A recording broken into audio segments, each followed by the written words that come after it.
This is the Game Master's Book of Legendary Locations. Now, before you click off, this isn't an ad, this isn't mine. This is just a game I found and thought, this is fantastic. And online, there's nowhere near enough discourse for how good this is. This would be perfect for anyone that is running any kind of fantasy game, D&D, Pathfinder, whatever. So, stick around to the end to know all that you need to know about this book and why you should buy it. Looking at all the discourse and the comments online, we're all pretty divided.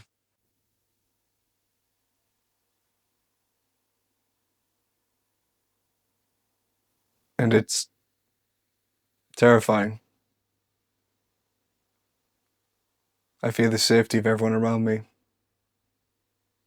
Those that I can touch and those that are far away.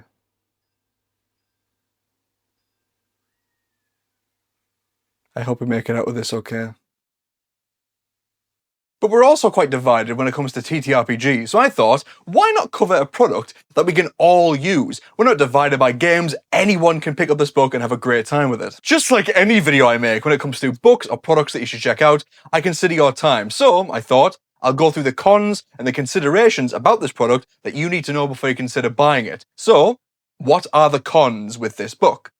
And also, it won't look like this, I like to make all my products I keep messy, apparently. Now, I'll go through the specifics on how this book works in a sec, but basically, a desert, a forest, a swamp, a biome, wherever your players are going, you pick one of those, and then you roll on these tables to decide where your players end up. Now, this is not a con. Spoiler alert, I have one other con, which also isn't really a con, so maybe combined there's one con, but basically what I'm going to say here is, the starting sort of location sector, it says, roll a d4 to decide where do your players end up. Do they encounter a small location, a medium location, a large location? And then the fourth result, because it makes you roll a d4 for those, the fourth result is roll again. And you might be sitting there thinking, okay, what's your point? Why does it roll again? Like, this is not a con about this book. You can pick up this book and it will not matter to you at all, me mention this, but why is it a d4? For the people who made this book, I mean, I'm not going to read out all your names, but why is it a d4? Why is it not a d3? And you're like, oh, well, a three-sided dice doesn't exist. Well, no, they don't, but they do. A d6. You're half the result. On the table here, where it says 1, 2, 3, 4, you could have just put 1, 2, 3, 4, 5, 6, a d3, and then it would be the three locations. And there's also sometimes where you'll see another d4, or another result, and it'll have a roll again, but it's just because the results aren't enough to fill out the dice. Why? Just make it a d3. Okay. Just make it a d3. Just make it a d3. Just make it a d3. No, but seriously, there basically isn't any cons with this book. I mean, the other not con about this book is, if you are someone that says, I only buy products that are like full of full color art and they're super high quality, oh, I want the best art, the best product, I want my maker of my books to have suffered to find all these artists to really make the best art they can. Well, first of all, there's no AI art. There's no AI images in this, so you don't have to worry about that. But while there isn't any like high-def monster manual art in this book, what there is a consistent art style. You'll see from the cover, it's like this all the way through. Blue, white, and black is how the whole thing is presented. There is high-definition art within here in a black and grey scale sort of style, and it's fantastic. The image is so lovely, it's so well presented and lovely. I would actually pull up a PDF on screen of what it looks like, but I bought this from a store, so therefore I don't have the PDF with me. So yeah, but I will say, if you're someone who's like, I want it to look exactly like a player's handbook, it's not. But what it does look like is incredibly clean. Lovely art, blue tones, greys, classic looking art, all throughout the book. It's fantastic. So if you're a snob about art, then you might not like this book, but if you're a normal person, then you'll love this book. The creators also made different kinds of books. It's not just the legendary locations, it's like random tables book, and there's a random tales, which I assume is just like stories. I'm not quite sure, but there are other kinds of books which have a coherent style, just like this one, but they're different colors. One's purple and gold, that kind of thing. So if you like this sort of art style, like I really do, you'll like this book. Yeah, but enough of that, let's go over why you should really get this book. Well, first of all, the book is jam-packed. This book is 233 pages long, I think. It's around 230 pages, and that's a lot of pages considering this is all full of random encounters in the wilderness. And the biomes are covered everything from the likes of plains, swamps, mountains, hills, jungle, even underground locations. So if you're traveling in the Underdark or wherever you are, then all the encounters you could hope for are in here. And they range from different sizes, as I said, small, medium, and large. And they all serve a different purpose, which you should definitely utilize. The small locations are perfect for roll a dice, where'd you end up, have a quick, brief read while everyone's discussing what they want to do next, what they're talking about, if people are talking amongst themselves, about their characters, roleplay, that kind of thing. Pull up a small location, read through it, that sounds cool. I'll throw it at the players because they rolled something on the travel table. Excellent. Put that against them. Medium locations and large locations would be perfect for one-shots. If you're struggling for like what the player's going to do next, well, if the players are traveling to the next location, you could look through this book and be like, hey, that's a really cool encounter in there. And let me tell you, the large encounters, they could cover a whole session. So if you need more time to prepare for like a great dungeon, like I am, funnily enough, whenever I record this video, if you're thinking about like, oh, there's a great dungeon lying in the near future for my players, but I don't have all the details filled in for that dungeon, well, I'm probably going to need to keep them on the road, but I don't want to just waste their time. What fun things could I put in front of them? Reach for this book. The large locations are fantastic, and there's loads of different ones. There's each of these kinds of different sizes for each biome, and it's seriously really cool to check out. Another con involved in this is, as I'm sitting here gushing over it, this book is so cheap. Like, on the back, it's got printed at the back saying that it's $24 or 32 Canadian dollars, which is like, okay, that sounds like a decent price, but I picked this up for 16 quid, which about maybe $20, I'm not sure. But like online, it's about the same price. You can pick up this book for super cheap, even cheaper than the price that's listed on the back of the book. And that is just why, even if you're like, well, I don't know if I should get, honestly, this is well worth your investment, because now you've got any time you need to cover like a different encounter in the wilderness, you have so many different amazing options in this book. And again, dirt cheap. Instead of paying like $40 or £40 or $60 on a new D&D book, which might have like an adventure, and you read it and like, oh wow, this is crap. It'll serve me once, and it's full of this like lore that I need to go find another book to read about. Like, do you remember that giant book? I'll put it on screen. That giant book that everyone picked up and went, wow, this sucks. Instead of that, how about covering like at least a campaign? Maybe even 2 campaigns, depending on how you use this. This could last you your D&D career with different groups, full of just populating it with these fantastic encounters that's in this book. And it's dirt cheap. Really, there's no reason not to go. I mean, if you're struggling for money, that's fair enough. But if you have like, some cash laying around, this is perfect. This will enrich your wilderness travel, your time on the road with your players. It'll be great. So yeah, there's that. And also, the way the encounters are laid out are excellent. The small locations, the medium locations, and the large locations have an order through the book. You'll find the page numbers set out in the biome, which is fun to find. But also, when you look at the page, a small location takes up half a piece of A4 paper. That's one side of the page, and there's 2 small locations on it. Fantastic. If you go to the medium locations, they'll fill an entire side of paper, complete with encounter tables. There's a D6 encounter table for different variant encounters that you can find in this legendary location. And this is the floating graveyard of Skiff Town. So you could go to this place and you've got a whole heap of content from just one side of A4 paper, and it's all contained in this book. That could be a full session. And if you go even further, to the large locations, you can go to the Boiling Bog, which has got some lovely art to go with there. You've got some GM notes for tips. And what you'll find is, apart from the variant encounters, the larger encounters will probably have stuff like, apart from the lovely art, sometimes you'll find a battle map to go with it. Sometimes, if you go even further, you'll find completely unique stat blocks to go with the adventure. It's the whole heap of fantastic content in there. And this is for the swamp locations right now. And look at the art within that book there. That's great. Honestly, well worth checking out. If you know someone that can, like, maybe the group in general, if you could pool together, like, some money each, and then you all buy it, and this could be, like, the group's book. Oh, Such fun times. I should probably speak as to what the nature of the encounters are. Well, if you haven't picked up from the title, legendary locations. This isn't just like, you roll a d6 and that's how many goblins there are, and you're in a field, roll initiative. It's more than that. Each of these locations, even the small locations, they have lore to them. They have a story behind them, which you can use, utilize, adapt to fit your adventure, whatever you want. If I go to like the first one that I can find in the desert, we find the Piled Pillar, the Crystal Cave of Eridan. It's not just the Crystal Cave. The Ziggurat of Amnushale, and there's all sorts going on. And the way they lay it out is, apart from just a little piece of lore there, fun to just read through that and be like, oh, okay, that could fit my world.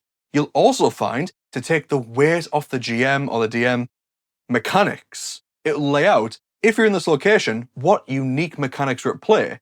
For example, mainly you'll see stuff like, you'll need to make an Arcana check or a History check to know certain piece of information about the location, and then once you know it, and well, if no one knows, then you can have a harder time, because in this specific one, for the Piled Pillar, if you make a DC Intelligence Arcana check, it says it reveals the winds blowing here are unnatural, possibly the result of evocation magic, and you can utilize that. Like, oh, could I dispel said winds that are going on here?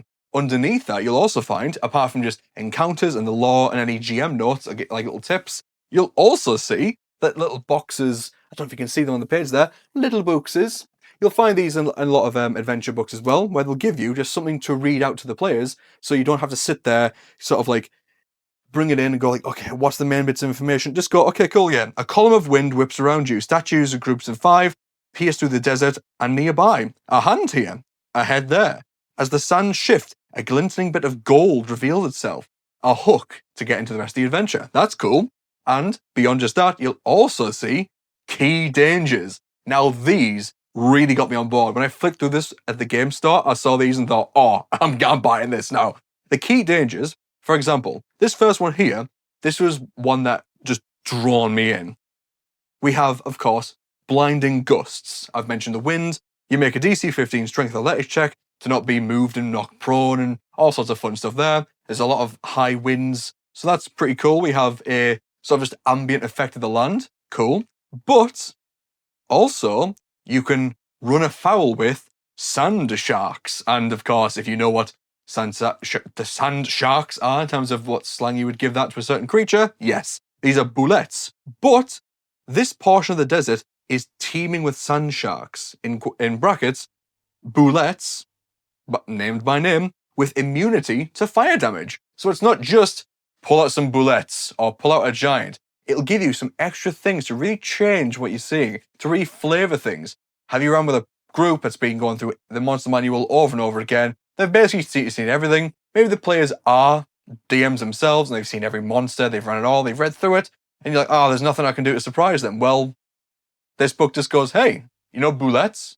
What if you change them in this minor way? Now they're not just boulettes, they're sand sharks. What if it's not just a brass dragon, but it's the Amor the dragon, or the Aura of Splendor, the Red Hand, and these different ways to tweak existing stat blocks, add something, take something away, a new tactic that they employ in a combat. These things that can really enrich the encounter and make it more than just D6 goblins come and attack, roll an initiative.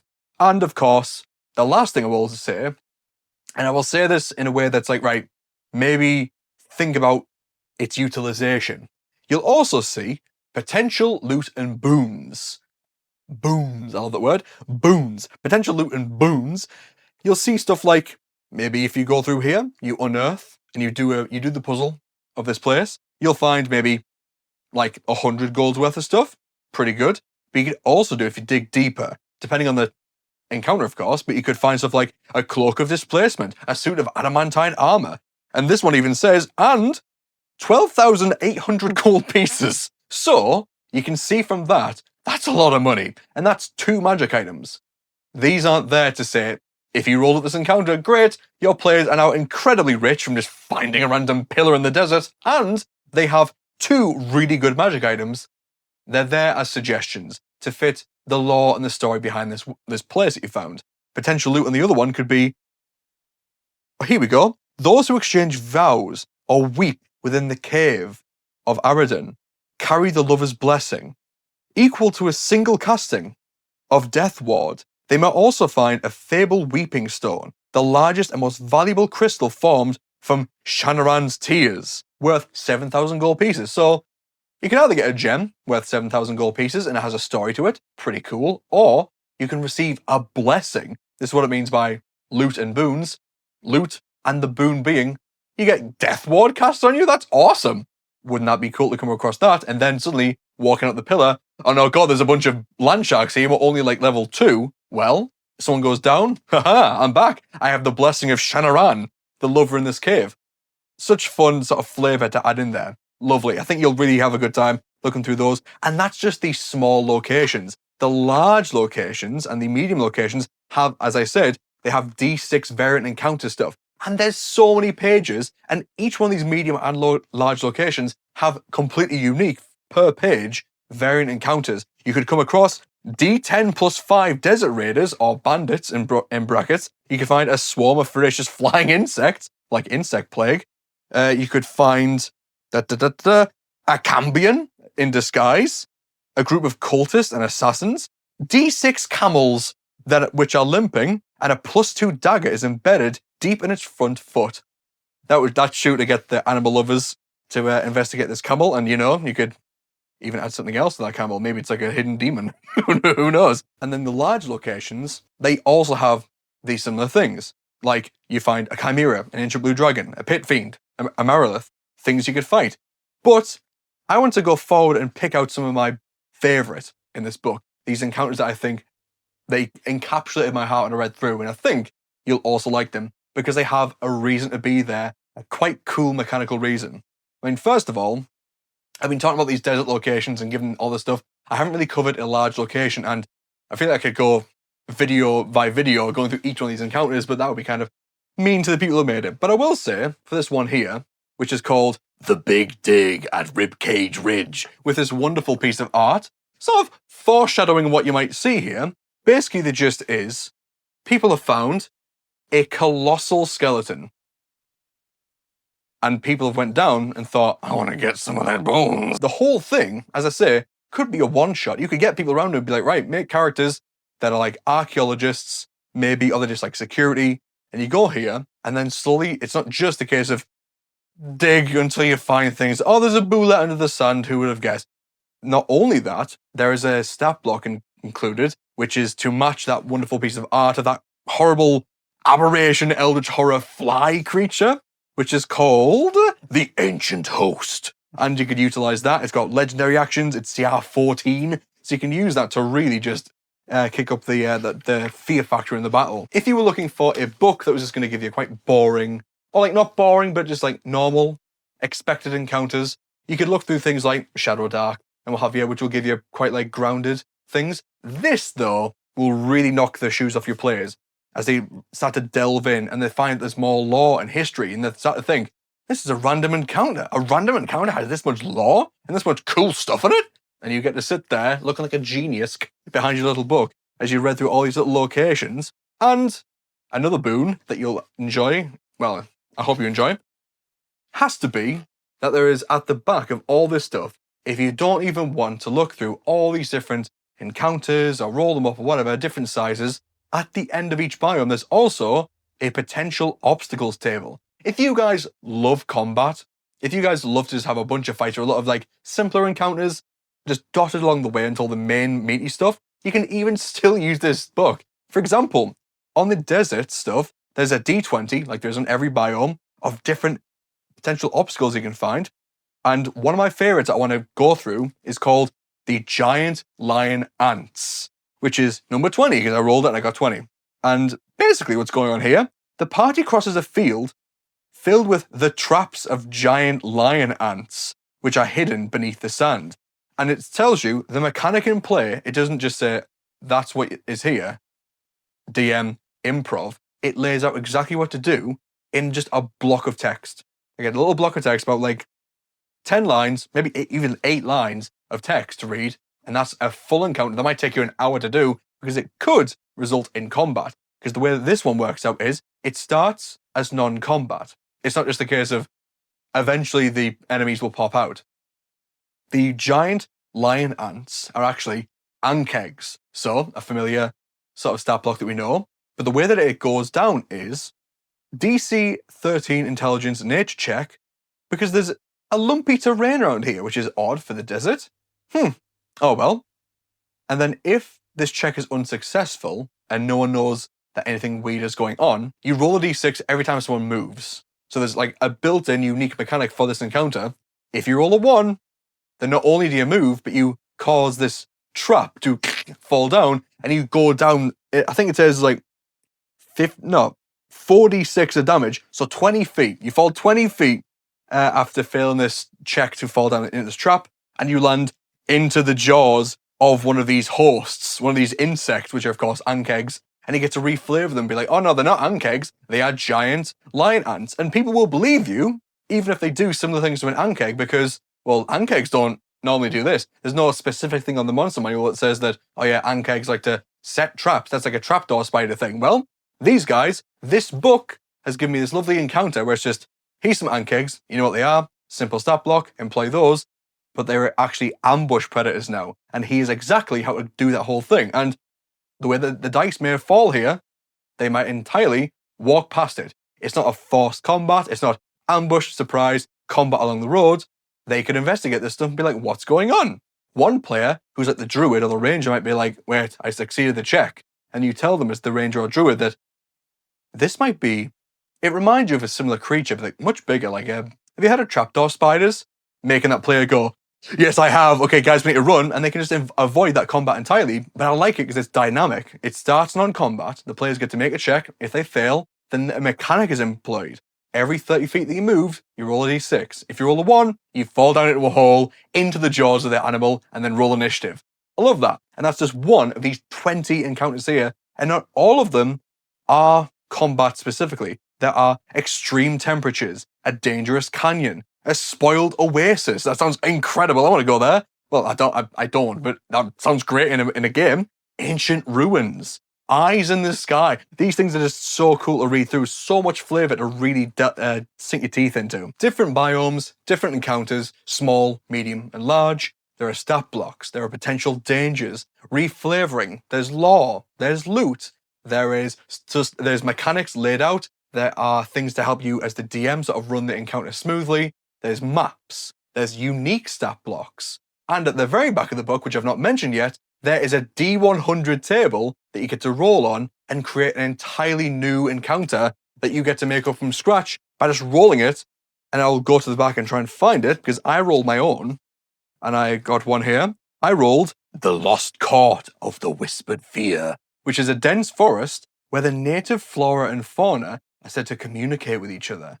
And the origin myth, because again, these are legendary encounters. How have you heard about this place? The origin myth, it is believed that this was once a gathering place for ancient druids who infused the lands with their magic. Flora now whisper secrets, offerings, guidance, and warnings to the players. Such fun ideas. So many fun ideas in just 200 plus pages, and you get to just rifle through these and be like, steal, I'm taking this, I'm going to put this in my game, and your players get to think you're an absolute genius with these super cool encounters. So much fun. The Lanwat Temple here, I highlighted this because, as someone who loves Call of Cthulhu, I like any opportunity to like delve into an Evil Dead or like an ancient book, which is evil sort of vibe. And this one is probably the most bang on like encounter that I'd ever want if I was trying to capture that vibe outside of just actual Call of Cthulhu. So if I was playing D&D, I would 100% use this because it has a very eldritch and weird mechanic in play to sort of describe what an evil tome that you come across might be, because it's all based around language and what languages your players know and what happens if they can understand what's being said. And the longer they stay here, the mind-racking results of this evil book and its language that's there. Super cool. The River Runner Citadel. I don't know how well you can see that. The picture alone captured me because I can see there are some goblins and they've got a mech and they're in a workshop. And I picked it out specifically because when we think of like goblin encounters, I mean, it's not the goblins' fault per se. They have a CR of 1/4 and their sort of higher ups have a CR of 1. So they don't really have the best stat blocks. So they don't make great higher level enemies. This encounter thinks different. I love this encounter, and it kind of goes against what we think of when it comes to goblins. These Dumbo boys and their low CI can just kill them really quickly. Nope, these guys are in their own little workshop, and you can make it as silly as you want. Make it very like smooth and artificer-like, yeah, with super smart goblins who know how to build this stuff, or go full like Warhammer Fantasy, wacky Skaven Gobbo style stuff with war machines, and they have their own workshop, and you get at the very book Griselda or Gia Nasher, who is their sort of leader in a big mech suit. And it's basically like fighting a goblin artificer as this big encounter, which is super fun. I could keep going on, but I love this one, the Verdant Shade, which will be the last one I'll cover. Basically, the reason I picked it out was, I'm not going to go through the entirety of it, but in brief, it's really cool that this one is not just like a location. It says that, you know, there's a forest, and you come here, there's a stat block of like a leader, but what I think you can steal from this is, it gives you a faction. You can take this faction and put it into your world. And it's not just a case of like, these are the guilds of the sword, and they fight for money, and they're a bit corrupt. These guys are a full like league of elvish druids that you can just take out of this book and plop into your world, and there's a full encounter to go with them. And what I thought you could do is, you could use this faction, put it into your world, and it could be a great like leaping from point, as you have to travel through this forest, and then you have to not only travel through the forest and all the encounters within, but also have to compete with this violent faction of elves within this forest who are trying to protect it, but won't take any of your answers of, we're not trying to destroy your forest, we don't care, we're here to protect it and you're trespassing. So all sorts of fun stuff that you can utilize. So cool, so fun, so evocative, and you'll find plenty more stuff like that within the book. So I'm not going to ramble on too much beyond that. Have a go. Pick up this book, see if you like it. And again, they have a bunch of other books. I'm quite interested in the Random Tables book. If the full book is Random Tables, and that book, which was Legendary Locations, was a lot of random tables that you could roll on, then I gotta check out what that one was. That sounds insane, sounds super cool. So, thank you to the creators who made that. I recommend, for the quite cheap price that it is, that you check it out yourself. And with that being said, those that are still here, you're probably the ones that like to hear about these products and having fun, and maybe you just like me, which would be super cool.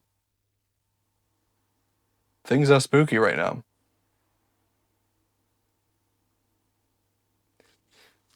I hope wherever you are, you're doing okay.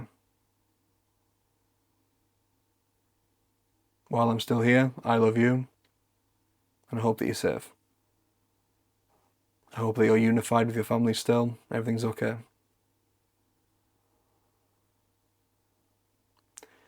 Until next time, I'll see you next Saturday.